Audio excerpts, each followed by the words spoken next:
Hello and welcome to another week of Western Perspective. Well, the long-running battle between taxis and on-demand transport has taken a step forward, with WA's government introducing new reforms to overhaul the industry. But there are concerns about the effectiveness of the new legislation, the opposition not guaranteeing support for the laws to create a simpler, fair and modernised system for both taxis and Uber. So will the laws be fairer and more sustainable, and will taxi drivers be supported following increased competition from Uber-like services?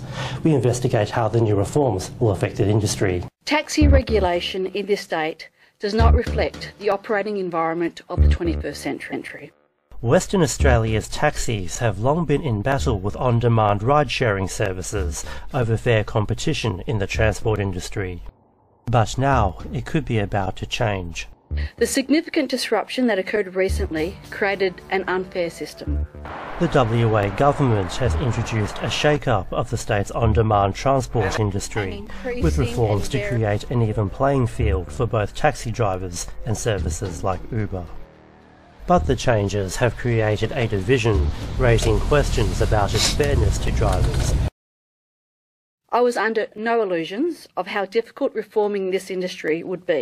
Taxis and ride-sharing companies will operate under the same rules in the new On-Demand Transport Act, promoting fairness, safety, sustainability and innovation, reducing costs and boosting competition. But the reforms will also include a temporary voluntary taxi plate buyback scheme for plate owners facing significant financial difficulty, funded by a 10% levy from company profits. The scheme will give plate owners the option to sell their plates back to the government and recover any real individual losses that they have incurred. The reforms follow the former Liberal Party government's attempts to reform the industry in 2016, sparking taxi industry protests over its plans to compensate drivers $20,000 for each taxi plate in a plate buyback. We welcome the decision, we really do. Perth taxi driver Zoran Jankolovsky applauds the new reforms.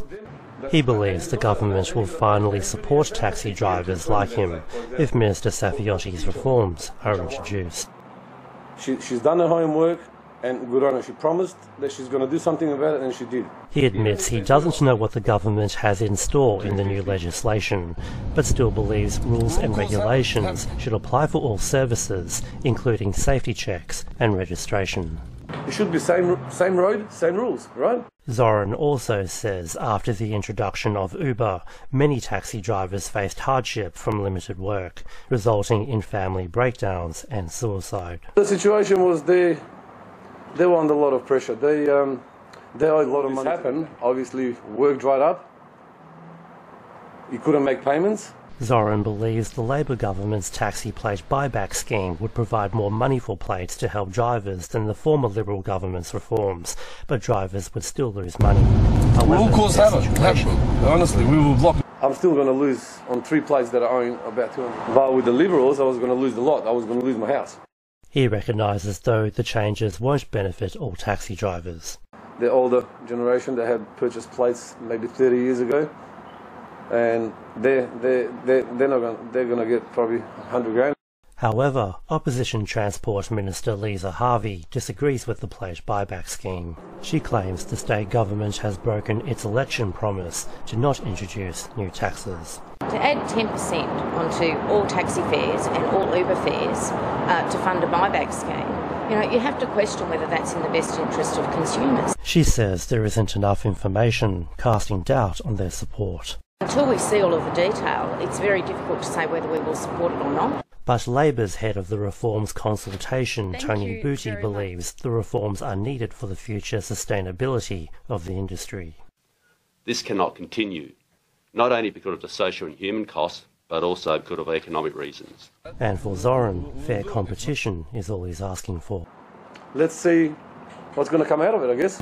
And that's all the time we have for this week. It's back to you, Ivan and Danny. Nelson, thank you. Our main news again this week. The United Nations Human Rights Office has urged Australia to restore essential supplies to the Manus Island Detention Centre, with 600 detainees who refused to leave the closed camp ran out of food and water. Human rights activists responded with protests demanding the federal government to treat asylum seekers with compassion. And that's our weekly news and current affairs. You can catch the latest news on our website and Facebook. Until then, good night. Until 5:30 next Sunday. Have a good evening. Bye.